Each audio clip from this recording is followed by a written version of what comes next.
hindi po yan unique. Madami na po tayong nangyari na ang proclamation ay na-late dahil nga sa mga pending na kaso sa amin.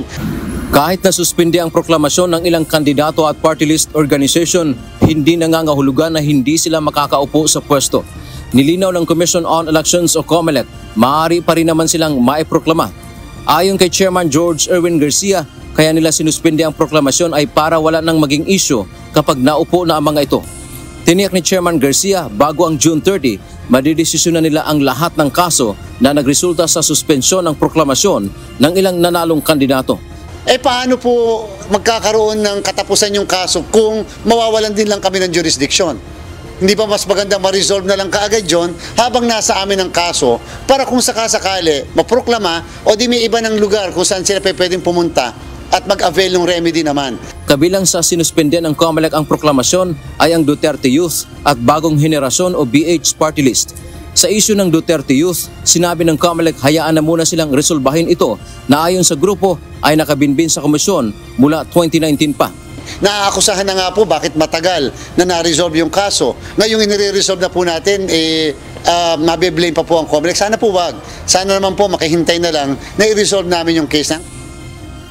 Samantala, sinasabi naman ng BH Party List na wala silang natanggap na kopya ng reklamo. Sagot ni Chairman Garcia, maraming kaso ang nadidismiss pagdating sa isyung teknikal.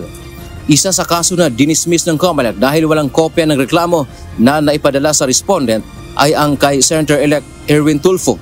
Madami po kaming dinisisyonan kahit po hindi na pinasagot yung mismong partido, kaagad na nadidismiss yung kaso sapagkat merong mga procedural technicalities na hindi sinunod.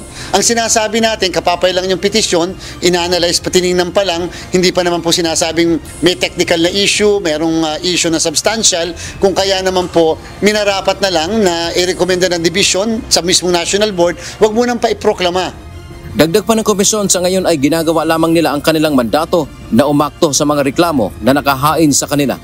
Samantala, nagtungo sa Supreme Court ngayong hapon ang chairman ng Duterte Youth Party List na si Ronald Cardema. Kinu-question nito ang desisyon ng COMELEC na nagsilbing National Board of Canvassers na pagsuspinde ng kanilang proklamasyon. Umabusoan niya ang NBOC sa kanilang desisyon.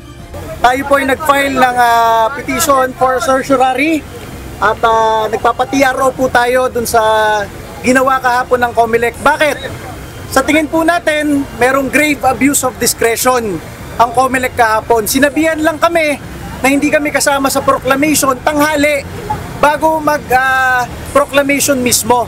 Sabi ng Supreme Court, kapag humiling ng restraining order ang isang petisyon, ay mabilis naman ang aksyon dito ng hukuman. If your petition includes a prayer for TRO, that's considered urgent. So that's immediately raffled, and it will be up to the member in charge to recommend if they will grant or not grant the TRO. Sagot naman ng COMELEC, handa sila kapag may mag-question sa kanilang aksyon hanggang sa Korte Suprema. Una nang sinabi ng komisyon na tatalima sila sa anumang ipag-uutos ng mataas na hukuman. Dante Amento, UNTV, News and Rescue. Diyos ang aming sandigan, serbisyo publiko ang aming pinahahalagahan.